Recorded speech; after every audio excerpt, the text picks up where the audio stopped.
Welcome to the Business Herald podcast.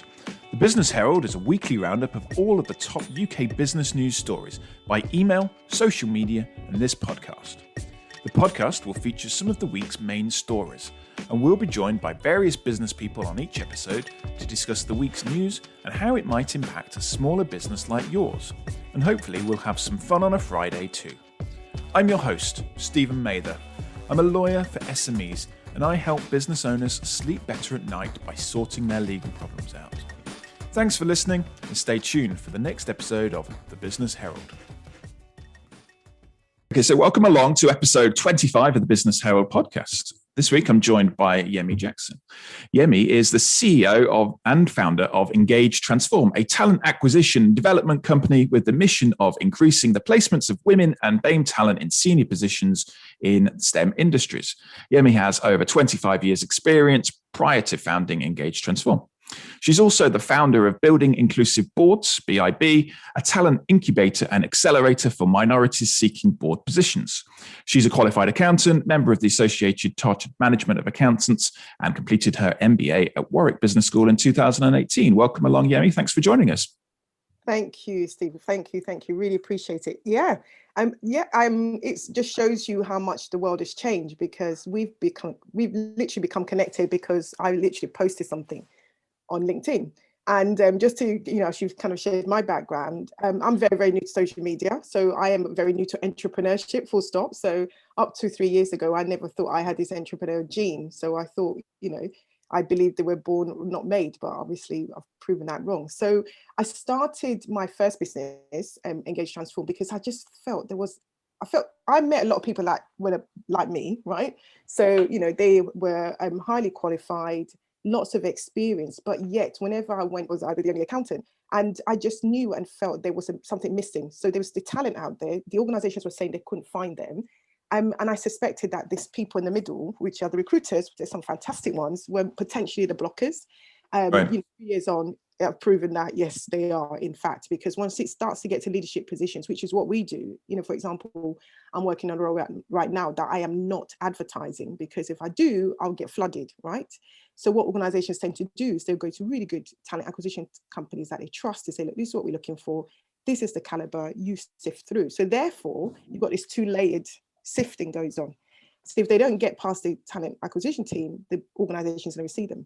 Yeah. And what tends to happen is, as we all do, and which is what I'm doing, is I'm turning it on its head, is people reach out to their networks. Okay. So, so when I do find this awesome talent for organizations that have been told in the past are not there, they will have you done it, because I've done what they've done for years, which is actually, I have so many that I know. Most of them MBA graduates, most of them have got fantastic experience. Most don't get to hear about the opportunities until it's too late. So that's been a real eye-opener. Being new to the industry, I ensure that I am definitely learning from the best. And sometimes some of them do let slip, So one wonderful lady that I've learned a lot from, she said, there's a company that every time they ask me for somebody, I give them a Dave. She said, because guess what? 20 out of 30 of the leadership team are called Daves, right? And it makes me laugh. Being an accountant, I love it. I didn't think I'll be honest with you, 10 years ago, I didn't think I'll end up in talent. But what I love about being in talent is a lot of it's actually metrics driven, right? So right. Unfortunately, it means it also could be a lot of people in the industry, because it's all about how quickly you place people and how much money you make. Even with those most ethical, sometimes they're under pressure, so I can only do this because I'm doing it my own business. I can dictate, I can ensure that no shortlist goes to my client without a good representation. That's what we promise. We always say that every shortlist, the difference, what do? We don't exclude anybody, but we will not put any, list in front of you until it's got women and until it's got very decent, people that meet the caliber. We don't do tokenism. And I remember saying this, I thought, oh dear, if I lost business. We don't, because we know it actually is a self-fulfilling prophecy, right? Because if you just put people in the list because of, then it will be all right. Okay, they run out there. This is just to make the numbers up. So it's very much about high caliber people that are competent, able to do the job, but we do tend to are able to find them. So that's how Engage Transform was birthed. And the name itself, even for me, everything I do, it's just intentional, right? So it's really about engaging the best talent, engaging a diverse talent to, I've always felt in organizations that when our leaders going to get that their whole worth, the value of the organization is about the people that they attract, right? Yeah. and diversity of thought. So I always, so that's why I've actually had an offer yesterday for going back to work for someone. I said no, because I want to be able to influence as many organizations as possible. And I've always never understood, so I had the privilege of, I wasn't born in this country, which sounds really awful. I'll qualify what I mean. Because I was born in Africa, I grew up seeing solicitors and lawyers and accountants, of my color. So it was never a big deal for me when somebody said, well, what do you want to be? As an accountant. Whereas I actually realized, for example, my husband, who was born in this country, for them, they didn't see that representation. So even though, I've been in since I was 11, there were certain barriers that I didn't have to battle through. So accountant wasn't a big deal for me.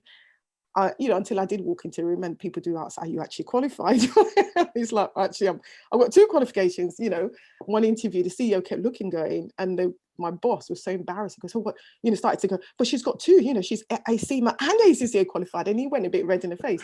And actually, that individual became one of my biggest advocate, right? Wonderful. So I've never been offended by it. So if anything, when I walk into a room, when people question my capability, actually, I don't know, I'm a bit sinister. I love it because it gives me an opportunity to really demonstrate how good I am. But it's the time. It gives me, time to actually really, undetected, and then come in and be really good. So I've always loved it. I've always thrived at it. But actually, I recognize that I am maybe one of the few privileged people in that situation. So, and one of my favorite saying, like you said, Steve, at the beginning, is, look, with privilege comes responsibility, right?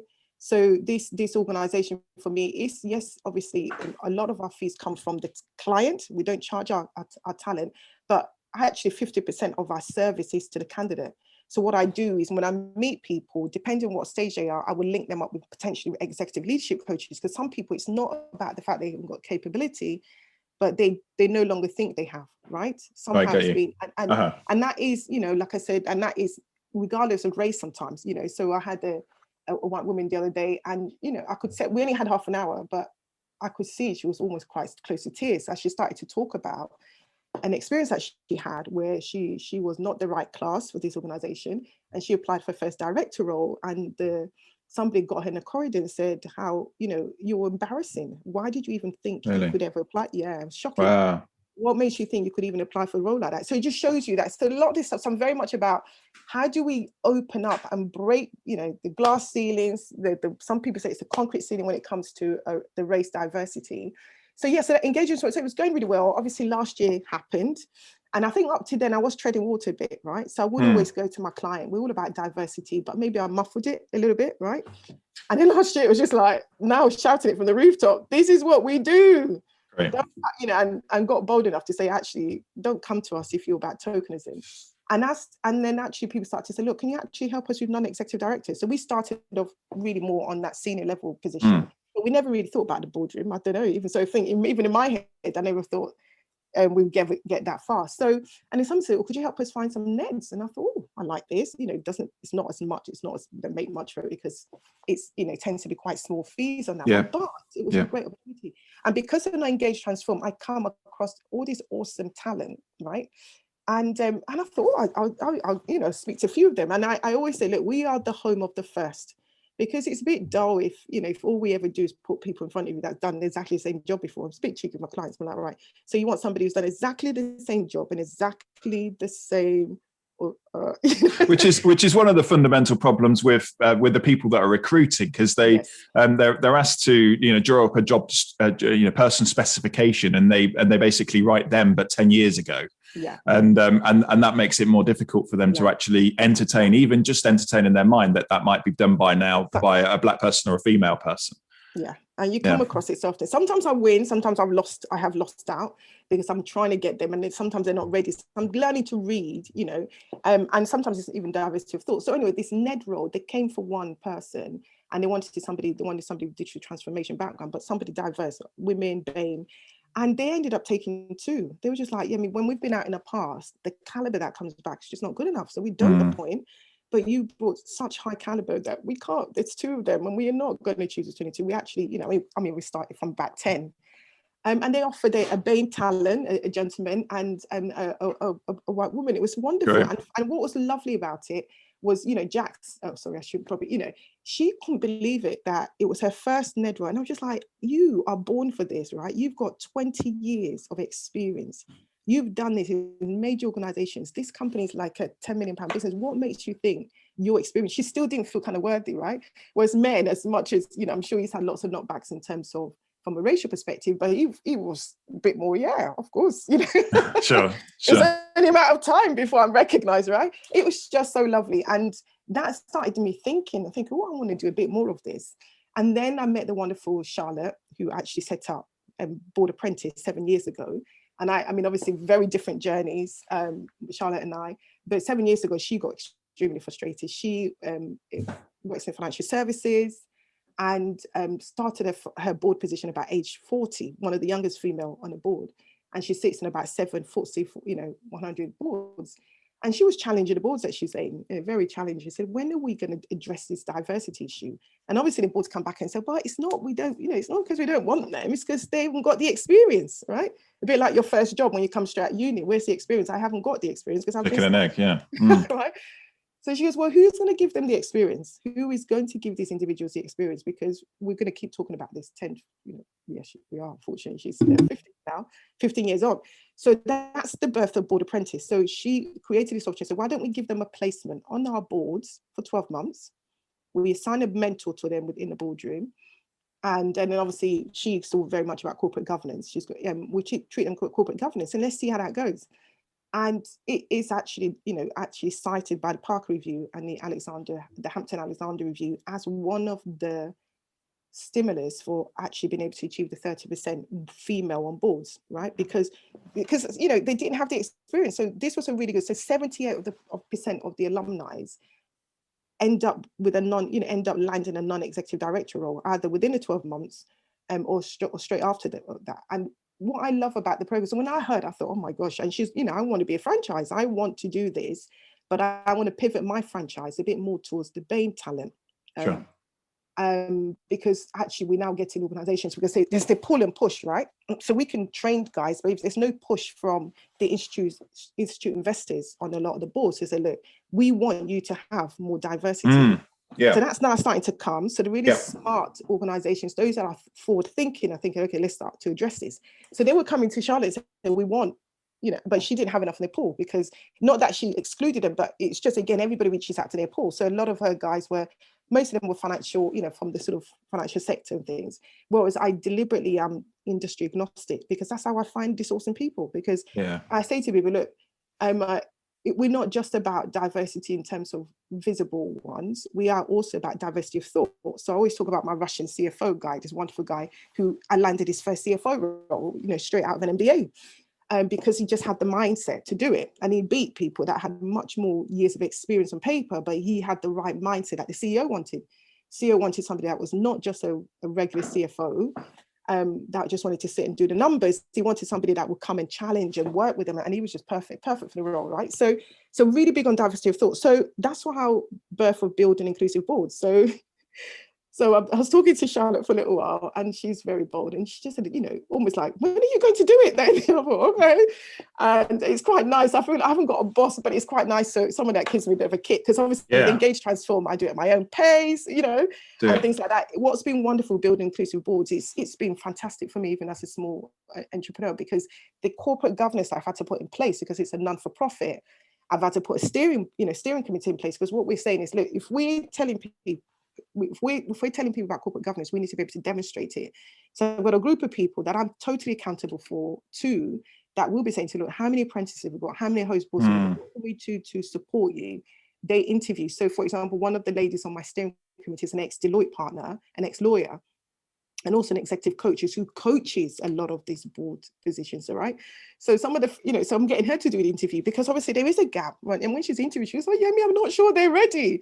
And I was like, yes, there is a gap, Sally. They might not be ready. They're not quite there, but they're not quite there. And there's almost something, there's almost, so you mentioned a couple of times that you don't do tokenism, and I get that. And there's a potential, there's a suspicion maybe that some of the companies, particularly the FTSE kind of 300 level, that they might be doing a little bit of tokenism by getting people on as a NED, because that kind of adds to the figures and it makes them look a little bit better. But it's almost the case that you kind of say, actually, I'm prepared to put up with that because it allows me to show, actually get someone there and then they can show the talent. Yeah. So that's when the time to shine is. Yeah. So I think it's two-way, right? So when I say that, I mean, we will still, for me, for example, the people that I put forward, they still need to have the caliber, right? They're still going to be the right person. Yeah, absolutely. You don't just pick anybody and go, well, this guy's been, stacking shelves recently, and now we want him at board level. Of course, you're not going to do that, but yeah. So for us, we are looking at, at the moment, because there's so much work to do, I am picking those that have got minimum 10 years solid experience. And actually have had some exposure. So either they've gone to present to the board, they know what corporate governance is, they've invested time themselves in finding out, right? This is not a, so it's got to be people that are really hungry for this at the moment. So that's the level we're at. We may get to a stage where we start to, but at the moment, there's more than enough people out there that are desperate for the opportunity. And if in their current career trajectory, they're never going to get there, right? And what we also find in the community is a lot of the guys have had to go contracting. Some because they just think, actually, I can earn a lot more money, right? For less stress. I don't have to part with microaggressions because, again, if you're not seen as a threat, you just have some are because they want a permanent role, but they just not had the opportunity. So a mixture of people, but it means on paper sometimes, organization be like, but it's moving around. You get all of the, he's been around a bit, So this is just really breaking the barrier and it is very much getting the opportunity to, that saying where it says, look, if they don't give us a seat at table, bring a folding chair.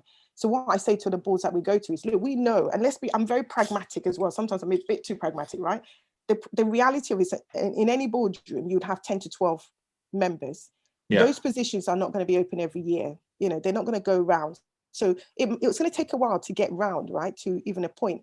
And it's deliberately not a recruitment, because it's an education. So this is an education. What we're saying to the board is give us a permanent seat at the table to teach and train individuals so that every year, ideally, we want you to have somebody new to get that opportunity, right? Yeah. And our apprentices as well, as far as we're concerned, if we've given you 12 months in the room, we'll do our best to try and get you find out you've got enough, you're in the room. So what you tend to find is a confidence boost.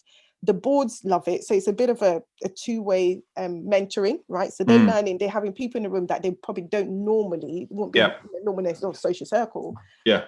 And everybody's learning from each other, and some of the boards, yes, they're using it as an opportunity to address the gap in the room, apart from a diversity, but sometimes from a skill set.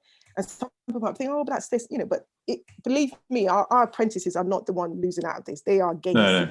And it sounds absolutely brilliant. I mean, what a fantastic opportunity for those people that do, that are working at that level but don't have the opportunity. I mean, amazing opportunity for them, and it also. I would say it kind of ticks the box of the companies, because it allows them to go, well, at least even if they don't genuinely want to improve their diversity and inclusion stats, like it kind of lets them tick a box. And then over a period of that, 6 months, 12 months time, they start to go, actually, like this is really good. This person really knows their stuff. And they've come up with some fantastic ideas. One of the things that I love, and you mentioned it earlier, was just that the person's background means that they bring a different angle, different viewpoint to something, and that could be they could do that, and all of a sudden open up a whole new customer base or a whole new view on a product or service. Because they've come from a different background. So it's a great opportunity for both people involved in that. One question that I've got for you though is how do so that works really well in massive organizations, large organizations, FTSE 500 kind of companies where they've got a massive board. How does that filter down, do you think, to smaller organizations? So what we're doing is actually, I've started off initially, Charlotte, to date, Charlotte's been doing it for 7 years, and she's like, I should have more boards in this. She's got 54 host boards, and they vary. So they go, the likes of JP Morgan's are hosting apprentices, and actually the likes of a few universities, they love it because they see it as this fantastic opportunity. They actually take 2 a year and they come back. And there's tenure. They've said they prefer 2 years because they really think those guys will gain more out of it over 2 years, right? So we do have a mixture. We do have a mixture of non-for-profit, like I said, the likes of the university boards, and we have the likes of, on the other extreme, JP Morgan, the Blackstones, etc. Effectively, all of her boards actually sit on, they have no choice but they take 2 apprentices a year, right? So what's happening is actually we are starting to include some SMEs who we do have a criteria. It's got to be a proper board. Yeah, it can't be Joe Bloggs and his dog, right? Sure. Yeah. Who can't afford the experience and want to use this. So I've actually recently had to turn down somebody who wanted to host a board and host one of our apprentices because I just didn't feel they'll get that experience in that room. So I said, look, I can help you find a ned, right? And let's just say what it is. But this is they're looking, that individual's coming to learn. It's not, we can't be where it's all of the our apprentices given, right? It has to be, they have to be mentored by someone who's been doing this for a while, right? So else we start to lose the value of it. So we are open to SMEs, we are open to them, and we definitely welcome. I'm thinking around, this is around £10 million upwards, right? So, so for example, the 2 neds that I placed, but their governance structure is really, really strong. So even since I've started January, we've got the ICAEW, which is a fantastic, yes, it's a global organization.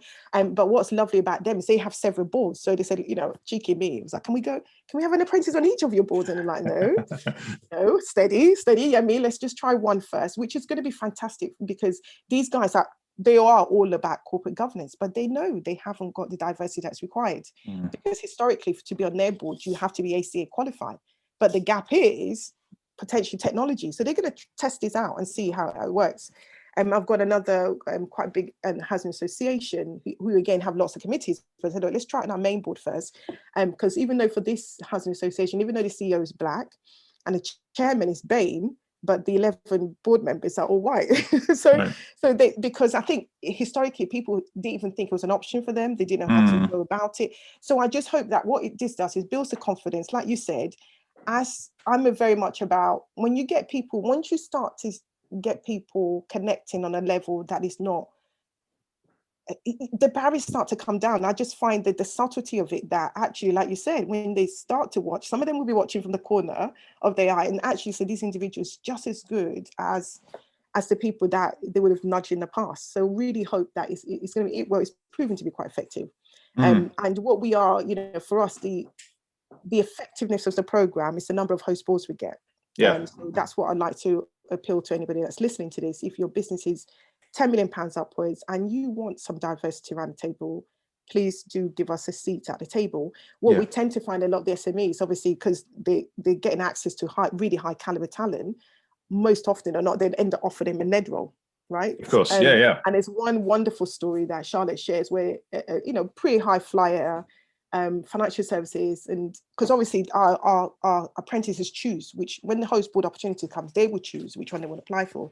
So we try to mimic as much as possible as if you're going for a proper board role. So the board would interview out of the 10 or the 3 that apply who they feel is the right fit, right? Obviously we'll challenge them if we think there's any sort of kind of gross bias going on, right? But one of the ladies, an SME board came up and Charlotte's like, go for it. And she used to be like, I think she was holding out to obviously the big names, right, to put on your CV. And she said, the experience you're going to get is going to be phenomenal because you've always been in FTSE 100 companies. Actually, being in that SME environment is going to be brilliant. Absolutely, she went for it. Absolutely loved it. The company loved her. They offered her an actual paid role the following year. And then that was it. And then finally, when they wanted to actually float in a small stock exchange, they were looking for CEO, and she ended up getting that role. Brilliant.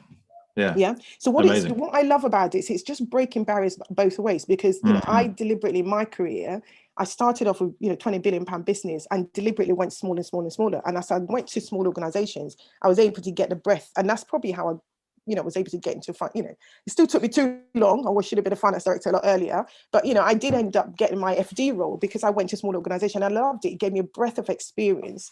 And so that's what's quite nice about it. It's been able to. And the other thing that's really nice about this opportunity is one of our alumni is she got frustrated because she was not getting the break that she needed. in corporate world and decided, right, I'm just going to set up my own consultancy. I'm fed up with this, right? So 7 years ago, she was one of the first apprentices, and she landed on a JP Morgan smaller boards. So, and she's still sort of on there now, and she's like really pally with a chair, but it gave an opportunity, you know, so where some people have written themselves off the corporate ladder and think, okay, I'm just going to set up, because that's what happens in it. And that's what did used to happen. You find very exceptional women and BAME talent, when they just got tired of trying to kick against the whatever, the grain. Most of them left the corporate world and set up on their own. Sure. Yeah. Myself, I thought, oh boy, that was it really. I'm not going to get the opportunity, you know, even with all those years of experience that I could add to most boards. Well, that's that door shut, you know. So this is quite a refreshing opportunity as well for entrepreneurs both ways, right? And that's something that that will change over the time, and it's already taken too long, and I see that, but it will change as like what you said. So when you were growing up, it was completely normal to see doctors, lawyers, accountants being the same colour as you, because that was just where you're at. And in this country, it's not. And so your young kids perhaps don't have that, the ability to be inspired by somebody that's high up and seeing them and going, do you know what, I can, if he can do that or she can do that, then so can I. Yeah. And actually, when we start to see more talent come on, even if they're just non-execs, but as directors in big boards, and that starts to filter down into smaller organizations as well, then you'll have those young kids that are going, actually, I've got something to aspire to. Yeah. And that's where the future is. It's really great, and really like, I think what you're doing and the idea behind it's fantastic for those people that are at that level, like you say, that they're MBA graduates. They're really kind of pushing the boundaries of pushing their career further and further. That's absolutely fantastic for them. But we've also got to think about the younger generation and how it affects them. And by them, yeah. One of the reports that was in the news, it was a week or so ago, was about apprenticeships, and the stats were so in of all apprenticeships starts in 2019 to 2020, 13% were from BAME backgrounds, but between 16 and 18-year-old groups, that drops down to just 7.8, which is less than it was the year before. And one of the reasons why they say that the BAME community aren't getting apprenticeships is because it's just that lack of opportunity. Once an apprenticeship role is advertised, there's a flood of people applying, or more often than not, they're not even advertised, and it's just somebody goes, well, I need apprentice. Do you know somebody? And Dave speaks to Dave, and you know, and then some white kid comes along and gets the role, and so. I don't know. It's obviously not what you're doing right now, but can you see a situation or a future where that might change and actually where we get? See, that's why I feel really passionate. You know, some people, you know, they either love or hate recruiters for the right and the wrong reasons, right? But again, it's so. For example, we don't normally do apprenticeships because it's just not the level that we deal with. But there is one organisation that we do it for. And the reason being is because of this very frustration, right? They say, look, we can't find it. You know, it's a huge utility company. And my husband, who's actually from a lecturing, teaching background, because it's not, I know it sounds terrible, but I don't speak the language. It sounds really bad. It's just a different language at that age, right? That 16 to 18-year-old, whereas he's used to teaching them and he knows how to relate to them. And what we found was this organization, I don't know where they were advertising, they didn't find any women and they couldn't find any BAME. And they brought us in at a very late stage, and we were able to find 20 for them. So this is whether it's a communication thing, whether it's where they're looking. It does baffle me because I'm thinking I'm not sort of going to disregard the effort we put in, but it's really, we've not found it that difficult to find when you go with I always say when you go with a diversity lens, it's often it's so interesting how much easier it is to find people. So I think you're right. It is about actually people not even hearing it. And it's a timing thing, right? It's okay. They brought us in probably, 4 or 3 days. And normally I would just but I was so frustrated at the fact, I thought, right, that's it. We're going to do it. So I said, right, you take this one because you can relate to that group, and, and we found people. And because we were so successful, they're going to use us now every 3 months. So it's just something we put in the schedule, and we're doing it because it's almost our way of giving up. Because if we means we can make a difference, and some of these apprenticeship, they were starting off at really decent salaries. they weren't, they were, and some of the guys were like, oh my God, the only ones we've been offered are £10,000. These were starting off at £16,000. Right. Yeah. Yeah. And so I think it's again about organizations knowing that whatever it is they're doing, and maybe it's a timing thing as well. So that's the other thing. I think it's like a timing thing. And if you don't get to know about it on time, that opportunity goes. And it goes with the very extreme one as well. So if they're looking for CEO, CFO, CTO, they don't leave it open forever. No. And I do think in that there is a lot to do, the talent acquisition world, to affect change. I really do think, and we can say, we're not a massive company, but we're making a huge difference already, because we are looking at doing it from a positive action. Yeah. So we will look and go, right, our list is not complete. And because yes, if we regard, if we don't take diversity we'll go for the first people that apply, and then that will fill this post. But for us, we would never put a list in front of our customer until we've got diverse lists. So it means we will go seeking for that diversity, and that's the difference, right? Yeah. So I always say to people, look, everybody's got to know what their calling is. For me, very few people are doing it at the level that I'm doing it, and I'm quite conscious that if we can affect it at the very top, it will accelerate change at the bottom. Because what I say to organizations, if you only focus at the entry level as well, I know what I was like. If every time I looked up and I didn't see anybody that looked at me, I moved, right? I moved, and then even becoming a finance director, I actually, you don't think about how subconsciously impacts you, but I worked for a black finance director. He was black, but in every way he wasn't really, because he was an Oxford graduate, PwC trained, but awesome guy who took me on as a head of finance. And one of the reasons that probably influenced me to become an FD later on as well. So I just think that there is a lot of work to do, and and there's various groups that and we have this same conversation. Where do we start? Because it feels, where do we focus? We focus at the top. Do we focus? And I think what we need to do is don't spread yourself too thinly. Even though I've said, look, we do have, probably that's the only organization we will do it for, and we do it every 3 months, and I've got somebody just assigned to that, because we just felt we need to make this change. And also they're based in the north. If they're based in London, there's lots of people I can refer them to. And we've been able to find people for them, because I'll be honest, when we first took it, I thought, where am I going to find black people in Leeds and Bradford, right?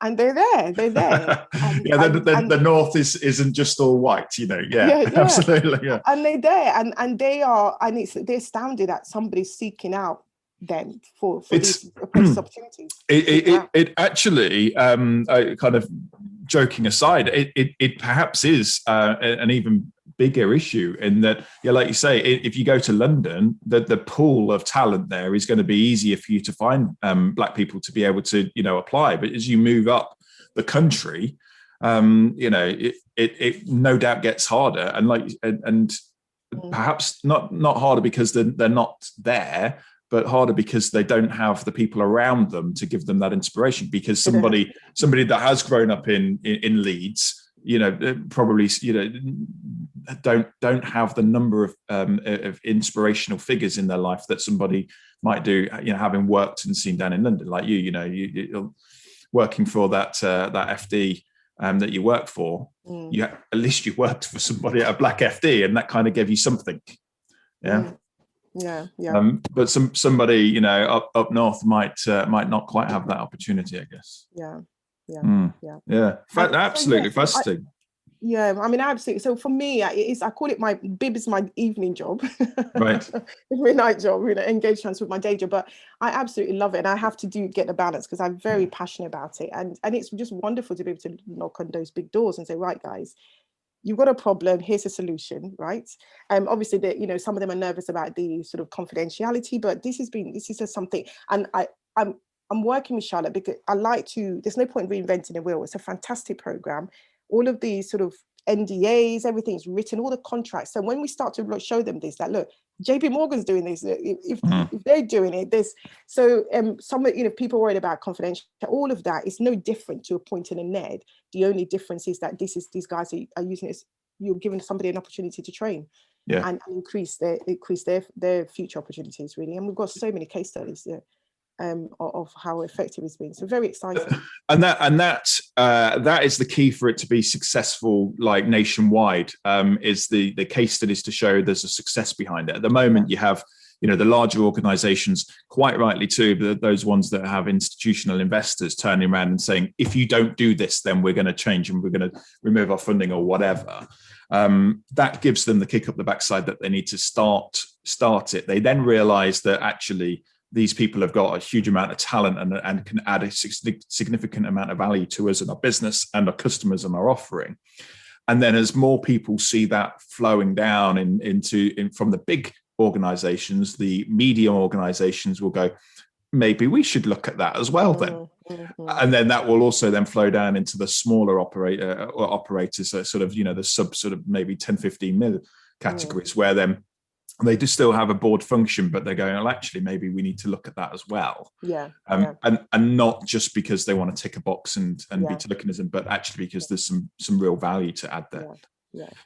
Yeah, I mean, I think what you're doing is a great idea. I love it. I think, I think for those organizations that realize that they need to make changes, what a great way of doing it and introducing them to that pool of talent. Yeah. I wish you all the best with it. Thank you. And to those of you listening at home, thank you very much. Thanks for joining us. If you've not already subscribed to the podcast, please do so and go onto our website at www.businessherald.co.uk and subscribe to your free weekly email newsletter, which has all of the week's UK business news stories for you to digest on a Friday afternoon. Thanks again for listening. Next week, we have Paul Scully MP, the MP responsible for small businesses on. I'm looking forward to that. See you soon. Bye-bye.